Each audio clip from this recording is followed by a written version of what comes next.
Leadership can be lonely, and sometimes it seems like no matter what you do, you don't seem to get very far. It may surprise us to realize that in the New Testament, the church embraced a different type of leadership: team leadership. Have you ever noticed that the Apostle Paul never traveled alone? Even though he was the main teacher, he wasn't recognized as the leader. When Paul's team traveled, they also appointed teams of leaders to oversee each church. Paul talked about a powerful model of church leadership in Ephesians 4. To better understand this model, picture a small community garden with community members as its gardeners. Their job is to care for and expand the garden so it can feed more and more people. Shepherds work from the center of the garden. They make sure everyone is getting along, that their personal needs are being met, and that everyone is safe and accounted for. Teachers lay the foundations. They make sure the gardeners know what they are doing and how they are supposed to do it. Prophets keep an eye from the top of the garden. They notice when the gardeners are getting distracted from gardening, point out important areas that aren't being tended, and motivate the community to keep going. Evangelists work at the edge of the garden. They tell other people about the garden and recruit them to become gardeners. Apostles strategize and break ground for expanding the garden.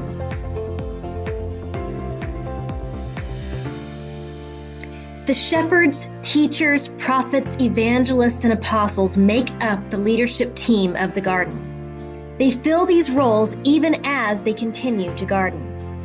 Therefore, they can't do this work alone. They form teams to help them. Every gardener plays a role on one or more of these teams. These are the leadership roles described in Ephesians 4, 11 and 12. So Christ himself gave the apostles, the prophets, the evangelists, the pastors, and teachers to equip his people for works of service so that the body of Christ may be built up. But there's more to it than this. In the first few chapters of the Gospel of Luke alone, we see Jesus as an apostle, a prophet, an evangelist, and a teacher. He later reveals himself as a shepherd. Alan Hirsch notes that if Christ is all these things, and the church is the body of Christ, then the church is also called to be apostolic, prophetic, evangelistic, shepherding, and teaching.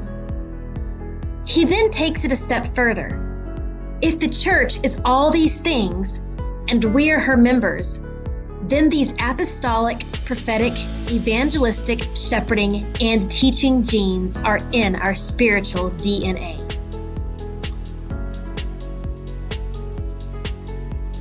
So what does this mean for you? The first question is, which of these functions are you the most gifted in and passionate about?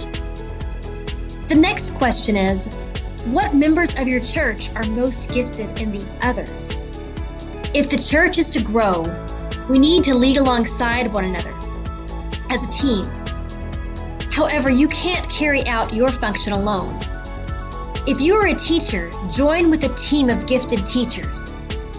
If you're an evangelist, encourage and mentor your fellow evangelists. Then take turns serving and learning from the other ministries of the church so that your smaller ministry teams benefit from all 5 leadership perspectives as well. As the church grows in each of these areas, we'll grow more and more like Christ.